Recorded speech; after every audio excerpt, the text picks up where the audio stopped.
Sister Bertrille is taking the children on a little excursion through town when she spies something interesting. Ahoy!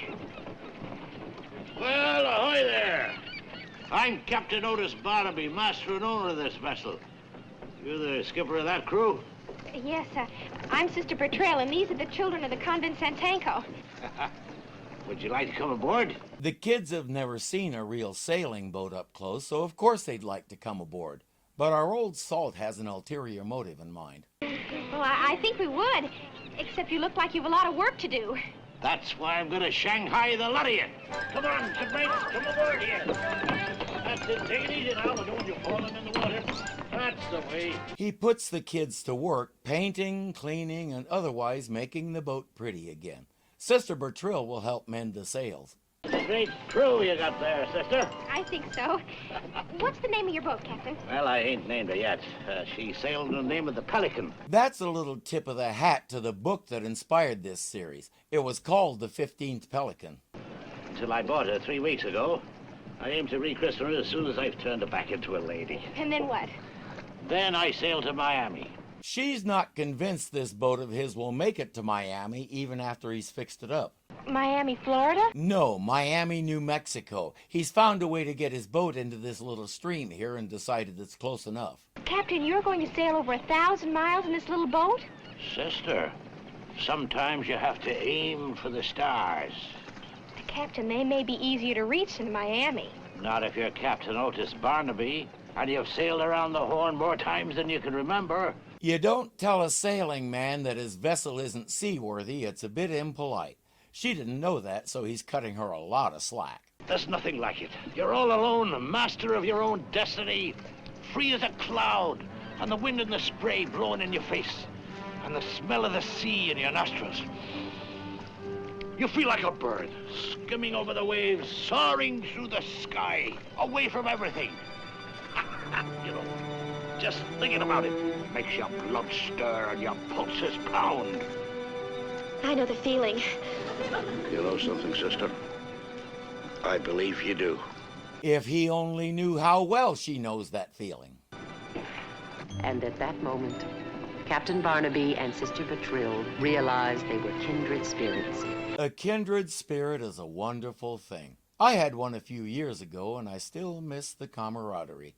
If you find one, treasure them, cherish them, and if possible, don't let them slip away. During the days that followed, the captain became a regular visitor to the Convent San Tanco. The children came to adore him, as each day he brought the lure of the sea and exciting tales of tall ships and heroic deeds into their stuffy little classroom. Stories are the lifeblood of a civilization. If you want to see a good example of that, watch Mad Max Beyond Thunderdome and pay special attention to how the children have organized themselves. Every night they tell the story of how they came to be where they were. Why? Because their whole reason for existing here is in that story. Lose sight of why you're here and what you're supposed to be doing, and life becomes unorganized chaos. And in the end, they found a new story and rebuilt a civilization around it. Think about it. What do we do on Christmas? We recount the story of Jesus' birth. On Easter, we recount the story of his resurrection. During Hanukkah, we recount the story of the cleansing of the temple. On Independence Day, we recount the stories of the founding revolutionaries, the signing of the Declaration of Independence, and all the rest. Stories. They are literally our blood. Think about it. Then think about your own story, because it's just as important as any other story. Don't ever let anyone tell you different.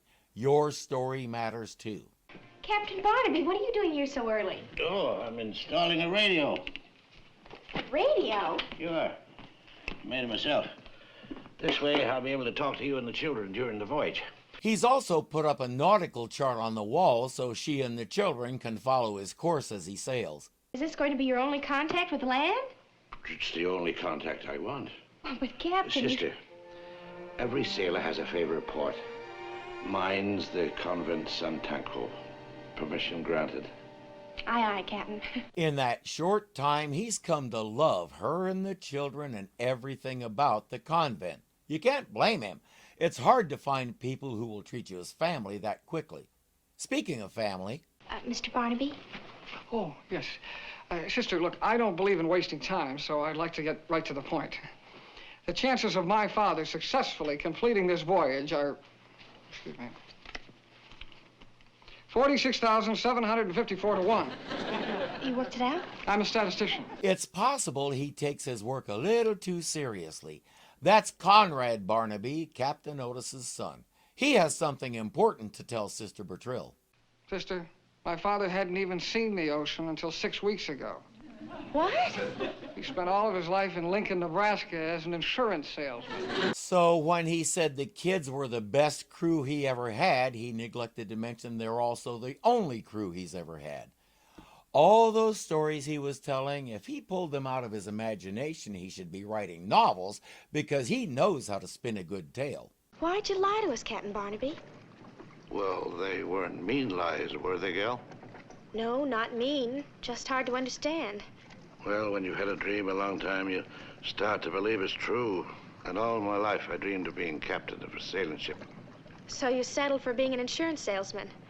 Settled is right. Oh, it wasn't a bad life, just dull like thousands of others, I suppose.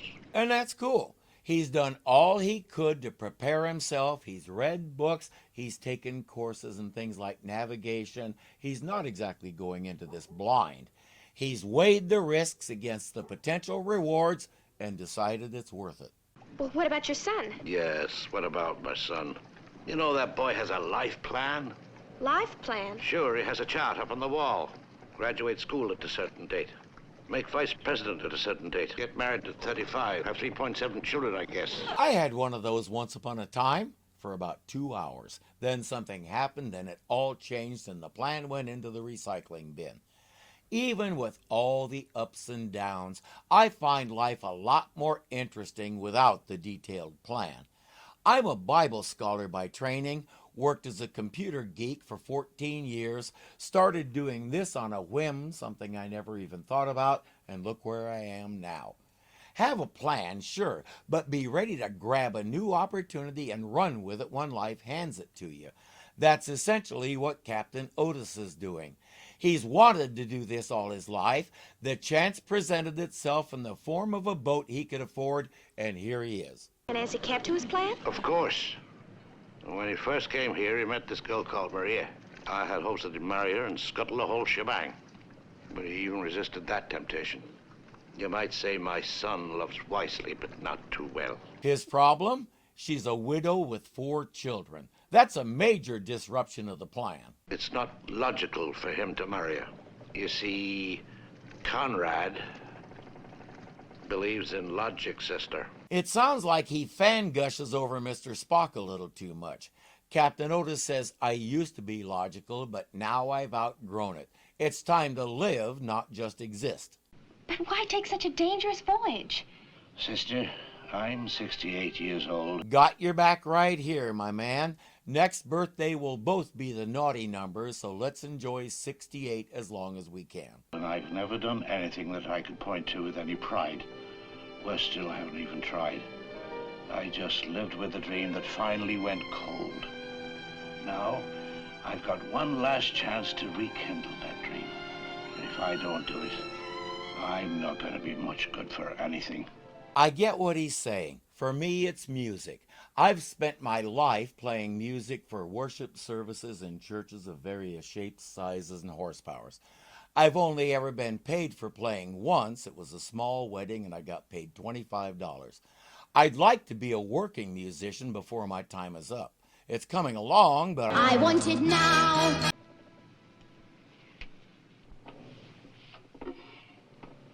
Bon voyage, Captain. Thank you. what else is there to say? If he dies in the attempt, he can die proud that he made the attempt. He did what he always wanted to do, and I have a feeling he'd say the price was worth it.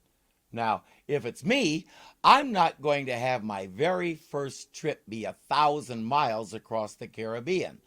I'm sailing to one of the other nearby islands so I can get a feel for the boat, make sure everything is shipshape, then think about making my way to Miami. But I'm a bit of a chicken, too. I hereby christen this ship Sister Bertrille.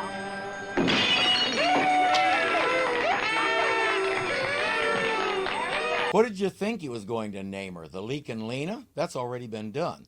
The children and the sisters have packed all the food he'll need. No sign of the dried prune, huh? I'm afraid not, Captain. I tried to explain to him how you felt, but I just couldn't get through. I can't imagine how much that must hurt Captain Otis, but there's nothing for it. Time to go.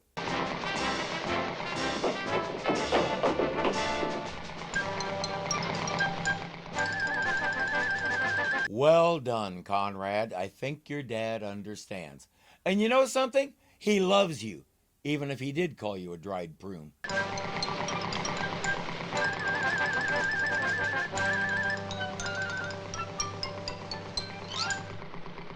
Way, it's up to the captain now. Nothing more we can do.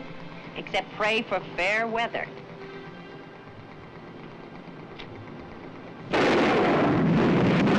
You may be a little late with those prayers, sister.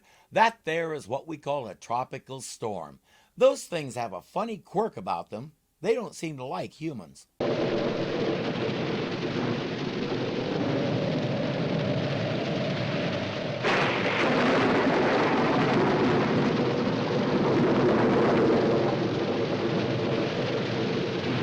He said he's read everything there is to find about sailing, but he must not have paid a whole lot of attention.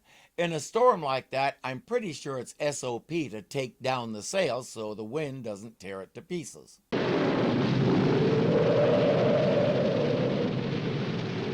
Like that. The sisters and the children are sitting around the radio waiting for some word, but there's nothing coming in. Now, somebody's going to say, why didn't he check the weather reports before he left? Most likely he did. These storms can spring up out of nowhere on a moment's notice. I saw it happen a couple of times the last time I went diving in Honduras. You can't forecast them because the factors that cause them come on suddenly and disappear just as quickly. Captain Otis did his due diligence, but there's no way to anticipate something like this. Sister Bertrille, Captain Barnaby. The captain is on the radio. He explains that he lost one sail because the storm hit before he had a chance to furl it. Oh yes, and all his supplies got washed away. He's waiting for the storm to subside so he can assess the damage, run up his spare sail, and catch a fish for dinner. Captain, we'll send out the Coast Guard to pick you up. I said I lost my supplies, gal, not my pride. Now, don't be stubborn. Give us your position. I haven't the foggiest, and if I did, I wouldn't give it to you. Well, stop feeling sorry for me. I wouldn't have missed this trip for all the world. I'm where I always been. Looks like the storm also took out his radio. They can't leave him like this. Go pack some supplies and find me some spare radio parts. Radio parts? I'm going to try and find him. Isn't it handy that they have their own search plane without a plane? As soon as the storm is over, she takes off. It's good she didn't try to do this during the storm. We've seen what happens when she gets rained on. It's getting late, the sun has gone down, and Captain Barnaby is asleep at the tiller. After riding out that storm, you can't blame him.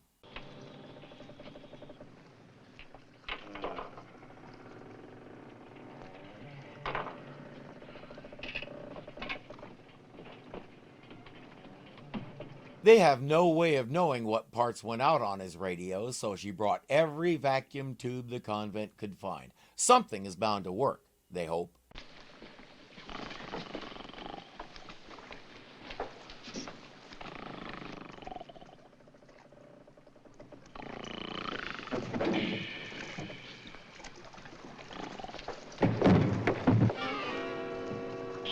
Sister Bertrille. So much for leaving him wondering where all this stuff came from. I'm having a hallucination, and you are a figment of my imagination. Mind you, you look pretty solid for a figment. Thanks. Notice she's not trying to tell him different. This is the perfect way to deal with him finding her here. Just go with it. It all fits. I'm groggy from the storm. Nothing to eat. Well, why haven't you eaten? No food. What's that? The bag. I lost all my supplies. How did this get here? I don't know, maybe the sisters packed 2 sets of supplies. Right now, he's ready to believe anything as long as it doesn't involve her really being there. Well, at least you could talk to me while I'm eating. Do figments eat? Well, I can do anything you want me to do. You play gin? Do you? Sure. And so do I. In fact, she's pretty good at it, as we saw in the first episode. See you on Sunday at Mass. It's a deal, sister. What about Sunday? What about San Tomas? The sister blitzed us. We agreed if we lost, we'd attend Mass for 3 Sundays. A meal, a few games of gin, a discussion of the radio, and it's time for the figment to go. I think Captain Barnaby is discovering that sailing isn't as much fun as he thought when you're doing it alone. Daddy, you sure you're all right? Couldn't be better. Not even lonely. Had lots of company. Company? What company? Sister Figment. He has no idea why his mind conjured up a figment that A, looks like Sister Bertrille, and B, can beat him at gin, but he's okay with it. Sister Figment got him through the worst of it, which is what's important. Well, it settles that. Settles what, Mr. Barnaby? I'm gonna get the Coast Guard and pull him out of there, of course. But why? Why? My father's obviously lost his senses. Wrong. If he had lost his senses, he'd be telling you it really was Sister Bertrille. He knows it was a hallucination, which means he's in control of his faculties. Once you hear that voice, you never forget it. It's one of the things that makes Jonathan Daly so easy to recognize. He's yet another of those character actors who made the rounds of the shows, putting in guest appearances. He landed a few recurring roles in sitcoms like Petticoat Junction, but never really settled in anywhere. To me, that just means we get to see him all over the place, such as right here. We get a montage of the Coast Guard mounting a big rescue search while Conrad talks on the phone. He did what? Nothing I could say would stop him. But they can't pull him out. He's gonna make it. Where is Mr. Barnaby? He's in the Reverend Mother's office waiting to hear from the Coast Guard. Come on, we're gonna tell him the truth. What truth would that be? You can do what? Fly, that's how I got to the boat today. You expect me to believe that? Well, we figured it was a long shot, but we were desperate. We? You mean you believe she can fly too? Of course. She's Sister Figment. You see, Mr. Barnaby, we don't have much time. We want you to call the Coast Guard and tell them. Don't tell them a nun can fly. Tell them you got word that your dad's okay and call off the search. He refuses. Oh, sisters, I don't know what's going on around here, but I know that it's illogical to believe that anybody can fly. Funny, a lot of people said the same thing to the Wright brothers. Yes, speaking. They have? One of the planes has spotted him. How long will it take for one of your boats to reach him? This is going to call for drastic measures. Now, I want to warn you that my father might protest this rescue. You must understand that he's just undergone a very severe emotional... Excuse me for just a moment.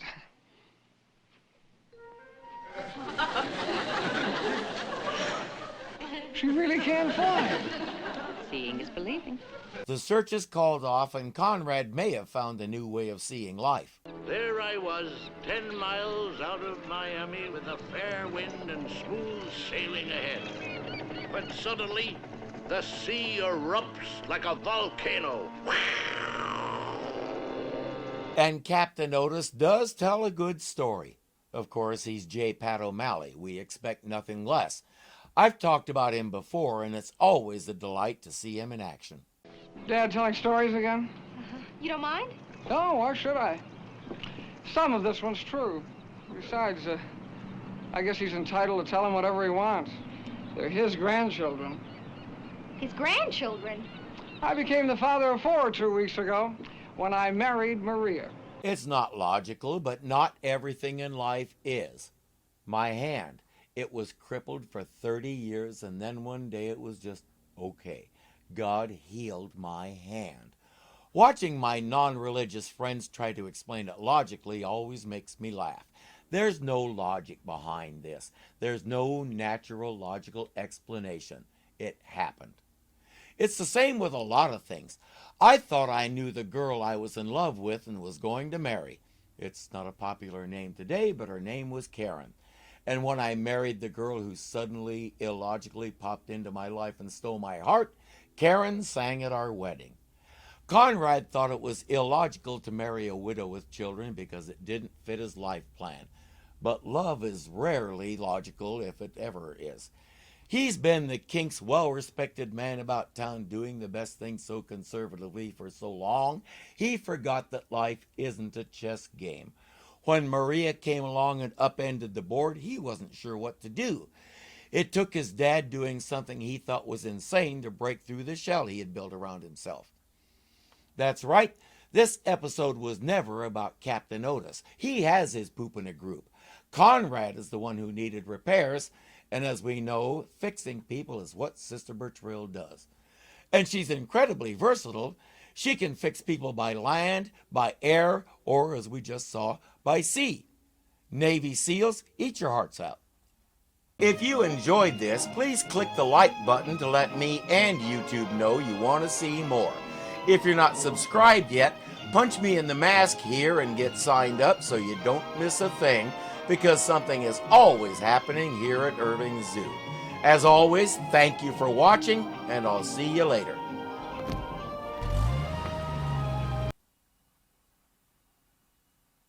There's typos, and then there's whatever this is.